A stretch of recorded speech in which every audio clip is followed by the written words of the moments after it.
नमस्कार। मैं हूं प्रेम प्रकाश। आज है 13 फरवरी। तो चलिए आज के एक नए करंट अफेयर में आप सभी का स्वागत है। तो इस current mind map current affair में आप सभी का हम स्वागत करते हैं। तो चलिए शुरुआत करते हैं आज के पहले सवाल से। जी हाँ,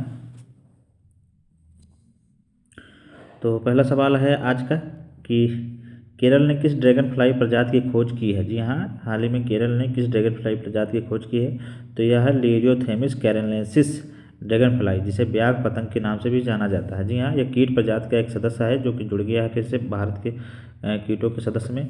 और यह पश्चिमी घाट के क्षेत्र में बहुत पाया गया है और यह ओडोनाटा, जी हाँ, ओडोनाटा गढ़ से संबंधित है। जी हाँ, तो इसे आप लोग याद रखेंगे कि केरल में हाल में भी ड्रैगन फ्लाई प्रजाति की खोज की है जो कि कीट प्रजाति से संबंधित है। तो इसे आप लोग याद रखेंगे। तो यहाँ हमने देख लिया, इसका नाम जो है लिरियोथेमिस कैरलेंसिस ड्रैगन फ्लाई है। तो पहला क्वेश्चन हो गया। अब हम लोग चलेंगे आज के दूसरे सवाल पर। जी हाँ, दूसरा सवाल देखेंगे। दूसरा सवाल है कि एशियन राइफल पिस्टल चैंपियनशिप जो कि दिल्ली में आयोजित की जा रही है, भारत ने कुल 39 स्वर्ण पदक जीते हैं। जी हाँ, तो यहाँ पर ये जो एशियन राइफल पिस्टल चैंपियनशिप है, इसका आयोजन नई दिल्ली में किया जा रहा है। टोटल भारत 7 दिनों में यहाँ पर 66 पदक जीत चुका है, जिसमें 39 स्वर्ण है, 15 रजत है तथा 12 ब्रॉन्ज मेडल है, कांस्य पदक है। तो इस तरह हमने देखा पदक तालिका में और शीर्ष स्थान पर बना हुआ, तो इसे आप लोग याद रखेंगे। तो यहाँ हमने देख लिया कि एशियन राइफल पिस्टल चैंपियनशिप में भारत शीर्ष स्थान पर है, कुल 66 पदक जीत कर, जिसमें 39 स्वर्ण है। अगला देखेंगे, आज का तीसरा सवाल हम लोग देखेंगे। तीसरा सवाल है कि भारत की नई जीडीपी, सीपीआई और आईआईपी श्रृंखला के नया आधार वर्ष घोषित किया गया, क्या होगा। जी हाँ, हाल ही में अभी जीडीपी और सीपीआई और आईआईपी के लिए नया आधार वर्ष घोषित किया गया है, वह क्या होगा। तो इसका नया आधार वर्ष 2022-23 होगा। जी हाँ, 2022-23 हमारे जीडीपी और आईआईपी के लिए होगा तथा सीपीआई के लिए हमारा 2024 आधार वर्ष होगा। इसे आप लोग याद रखेंगे। तो यहाँ जीडीपी और आईआईपी के लिए 2022-23 आधार वर्ष होगा। पहले 2011-12 था, इसे आप लोग याद रखेंगे। और अब जो है ये अब 2022-23 हो जाएगा। तो यहाँ पे आप लोग, और सीपीआई का जो आधार वर्ष है 2024 होगा, इसे भी आप लोग याद रखेंगे। बात करें तो यह सांख्यिकी एवं कार्यक्रम क्रियान्वयन मंत्रालय के द्वारा किया जा रहा है। जी हाँ, यह जो है आधार वर्ष का है सांख्यिकी एवं क्रियान्वयन कार्यक्रम क्रियान्वयन मंत्रालय मॉस्पी के द्वारा किया जा रहा है। लागू कब होंगे इसकी बात की जाए तो सीपीआई जो है, इसका फुल फॉर्म की बात करें तो यहाँ पर कंज्यूमर प्राइस इंडेक्स होता है यहाँ पर, तो उपभोक्ता मूल्य सूचकांक, जो इसे 12 फरवरी 2026 से लागू किया जाएगा। वही आईआईपी की बात करें तो इंडस्ट्रियल आपका यहाँ पर औद्योगिक उत्पादन सूचकांक, यहाँ पर यह 27 फरवरी से लागू होगा। जी हाँ, उसके बाद जीडीपी जो सकल घरेलू उत्पाद है, यह मई 2026 से लागू होगा। तो इसे आप लोग याद रखेंगे। इन तीनों का जो है ये इसके जो प्रक्रिया प्रारंभ होगी इन तारीखों से होगी, इसे आप लोग याद रखेंगे।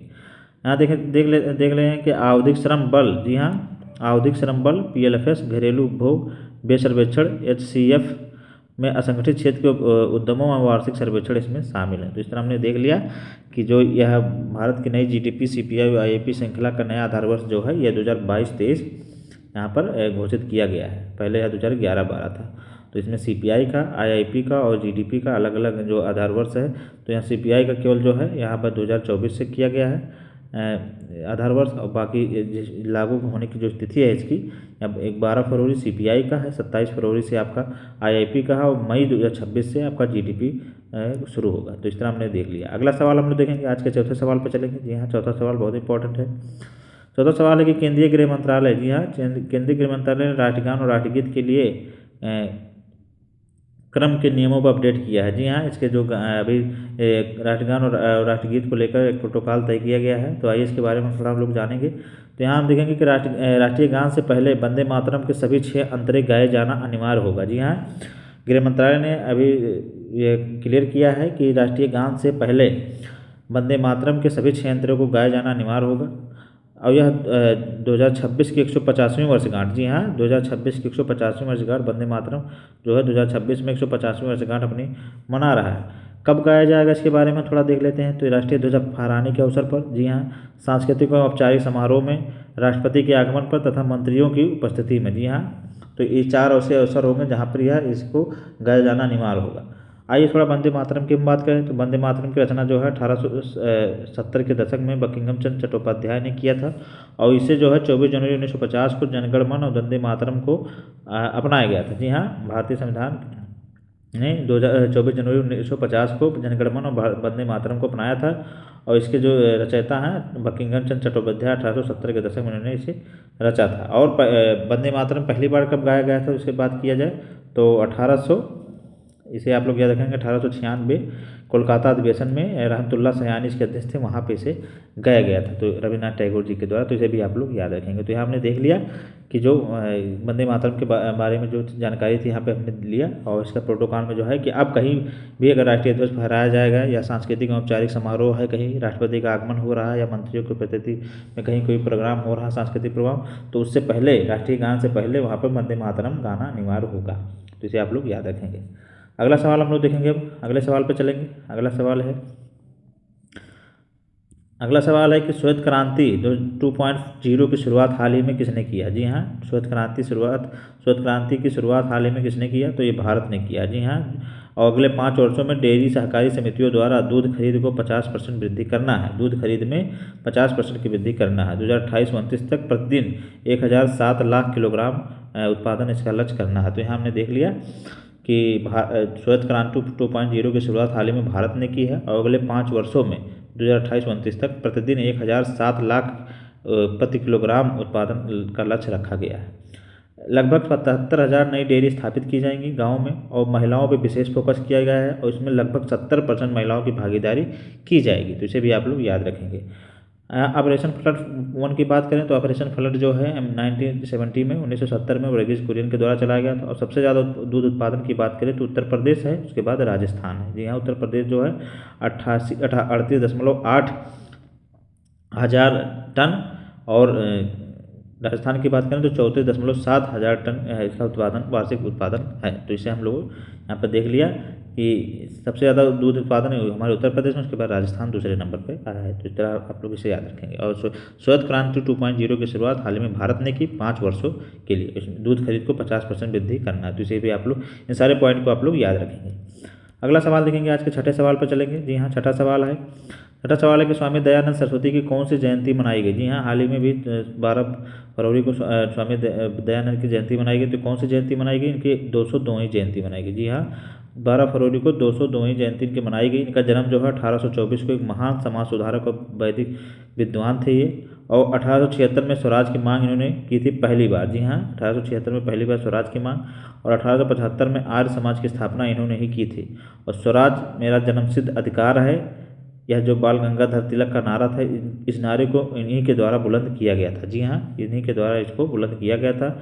और पीएम मोदी जी ने 200वीं जयंती पर तथा आर्य समाज की 150वें स्थापना दिवस पर डाक टिकट और सिक्के जारी किए थे। तो इसे आप लोग याद रखेंगे। तो यहाँ हमने देख लिया कि पीएम मोदी जी ने इनके 200वीं जयंती तथा 150वें आर्य समाज की जो स्थापना दिवस थी वहाँ उसके शुभ अवसर पर यहाँ पर सिक्के जारी किए गए थे। तो इसे आप लोग याद रखेंगे।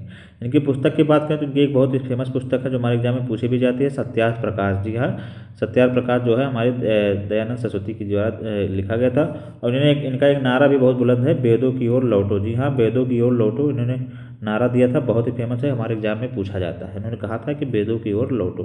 तो ये सब पॉइंट थे जो स्वामी दयानंद सरस्वती से संबंधित थे, इसे आप लोग याद रखेंगे।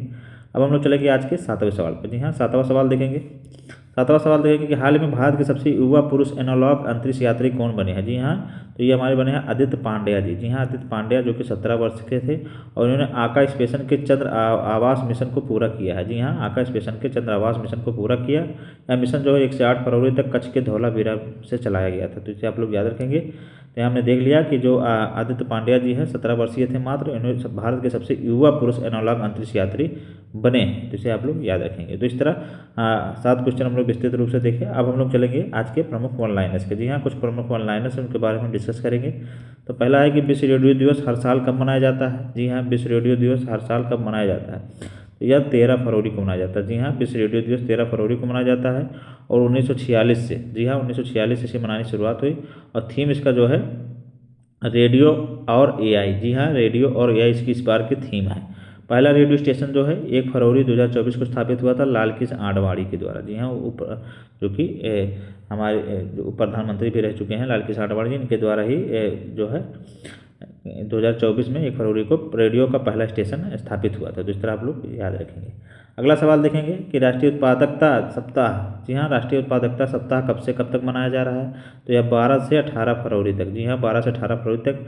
थीम की बात करें तो क्लस्टर्ड स्टेज, यहाँ clustered stage growth engine maximising productivity in micro small and medium enterprises. तो ये इसकी थीम है, जी हाँ, इसे आप लोग याद रखेंगे। यहाँ इसे कह सकते हैं कि cluster and growth engine maximising productive in MSMEs। तो इस तरह भी आप इसे याद कर सकते हैं, क्योंकि ये माइक्रो स्मॉल एंड मीडियम जो है यह MSME का फुल फॉर्म है। तो इसे आप लोग याद रखेंगे। अगला देखेंगे, अगला क्वेश्चन, ADB ने किसी 182 मिलियन सहायता दिया है? जी हाँ, ADB ने हाल ही में किसी 182 मिलियन की सहायता प्रदान की है। तो ये असम राज्य को दिया है आपदा प्रबंधन के लिए। जी हाँ, आपदा प्रबंधन की मदद के लिए यहाँ पर ADB ने जो कि एशियन डेवलपमेंट बैंक है, इसकी स्थापना 1966 में हुआ था और इसके जो हेडक्वार्टर है मनीला फिलीपींस में। इसे भी आप लोग याद रखेंगे। इसका जो हेड है मसातो कांडा है। तो इसे आप लोग याद रखेंगे। ये हमारे ADB के बारे में कुछ स्टैटिक जीके हो गया। तो ADB ने हाल ही में किसको दिया? असम को दिया है। तो आप इसे आप लोग याद रखेंगे। कितना दिया? 182 मिलियन। अगला सवाल देखेंगे, आज का चौथा सवाल ऑनलाइनर का, भारत का पहला म्यूजिकल रोड किस शहर में बनाया जा रहा है? जी हाँ, भारत का पहला म्यूजिकल रोड है हमारे मुंबई में बनाया जा रहा है। जी हाँ, यहाँ के मुख्यमंत्री देवेंद्र फडणवीस जी हैं, वही हमारे मुंबई में भारत का पहला म्यूजिकल रोड बनाया जा रहा है। तो इसे आप लोग याद रखेंगे। अगला देखेंगे, 11 फरवरी को पंडित दीनदयाल की कौन सी जयंती मनाई गई? तो यह इनकी 98वीं जयंती मनाई गई। जी हाँ, यह इनकी 98वीं जयंती मनाई गई। इसे आप लोग याद रखेंगे, पंडित दीनदयाल उपाध्याय की। और दीनदयाल उपाध्याय जी का भी जो मूर्ति है हमारे लखनऊ के प्रेरणा स्थल में, यहाँ पे अटल बिहारी वाजपेयी, दीनदयाल उपाध्याय, और एक मूर्ति किसकी है इसका आप लोग हमारे कमेंट बॉक्स में बताइएगा कि एक वहाँ पर 3 मूर्तियाँ लगाई गई हैं 65-65 फीट की। तो एक किसकी मूर्ति है उसका आंसर आप लोग हमारे कमेंट बॉक्स में दीजिएगा। अगला सवाल हम लोग देखेंगे। अगला देखेंगे कि अंतर्राष्ट्रीय डार्विन दिवस कब मनाया जाता है? तो ये 12 फरवरी को मनाया जाता है। जी हाँ, डार्विन दिवस जो है 12 फरवरी को मनाया जाता है। तो इस तरह से हमारे आज था 13 फरवरी का करंट अफेयर का क्लास। आप लोगों को कैसा लगा आप लोग जरूर बताएं। और ये माइंड मैप के माध्यम से, हैंड रिटन नोट के माध्यम से यहाँ पर सभी महत्वपूर्ण जितने भी करंट अफेयर के क्वेश्चन होते हैं यहाँ पर डिस्कस किए जाते हैं। तो आप लोगों को यह क्लास कैसी लग रही है आप लोग जरूर बताया करें। और यहाँ से आप अपने हिसाब से नोट भी बना सकते हैं इसी फॉर्मेट में, अपना करंट का जो नोट है। तो आप लोग हमारे इस चैनल को ज़्यादा से ज़्यादा प्यार दीजिए, ज़्यादा से ज़्यादा लोगों को शेयर कीजिए और ज़्यादा से ज़्यादा लोगों तक पहुँचाइए। फिर हम लोग मिलेंगे नई वीडियो में, तब तक आप लोग बने रहिए हमारे साथ। नमस्कार, जय हिंद।